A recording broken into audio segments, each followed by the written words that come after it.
सोलापूर शहराच्या भावनेशी खेळणारे हे भारतीय जनता पार्टी यांचं पोलखोल करण्याकरता आज आम्ही या ठिकाणी ह्या विमानतळासमोर आंदोलन या ठिकाणी करण्याचा प्रयत्न केलेला आहे। आणखी असे किती आंदोलन आम्हाला करावं लागतील माहीत नाही।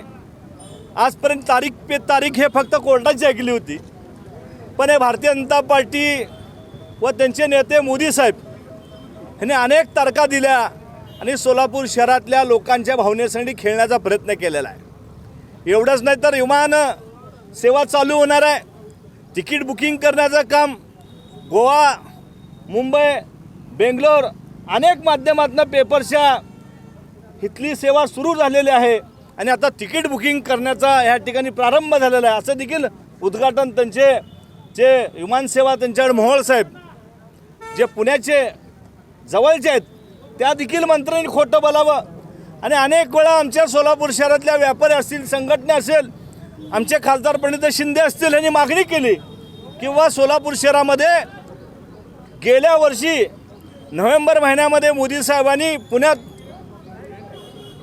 उद्घाटन केलं की हे विमानतळ महागच झालं होतं, पण चला ते देखील आपण मान्य करू, पण आमच्या सोलापूर शहरातल्या लोकांच्या भावनेशी किती वेळ तुम्ही खेळणार आहात? आमच्या सोलापूर शहरातल्या लोकांना सेवा देणार आहात का नाही? आणि हे विमानसेवा कधी चालू होणार आहे? त्यामुळे आज काँग्रेस पक्षाच्या वतीनं हे या ठिकाणी आंदोलन होतं आहे।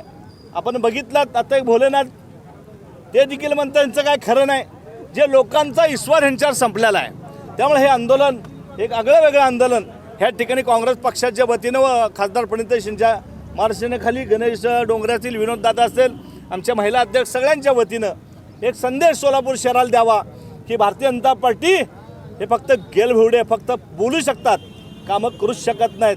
आज तुमच्या राज्यात सत्ता आहे, देशात सत्ता तुमचे, पण सोलापूर शहराच्या पदरामध्ये तुम्ही काय टाकणार आहे का नाही? अनेक बजेट होतात, त्या बजेटमध्ये सोलापूर शहरामध्ये काय नाही, शेतकऱ्यासाठी काय नाही, सोलापूर शहराची दमडी देखील मिळत नाही। आणि इथं एवढं आज तुम्ही गाजावाजा करताय की विमानसेवा चालू होणार आहे, तर ही विमानसेवा कधी चालू करणार हा आमचा सगळ्यांचा प्रश्न आहे। सोलापूरकरांकरता पूर्ण सोलापूर शहराच्या जनतेच्या वतीनं मी आपल्याला प्रश्न मांडतो की आपण ही सेवा विमानसेवा कधी चालू करणार ते एकदा खात्रीने आम्हाला सांगावं।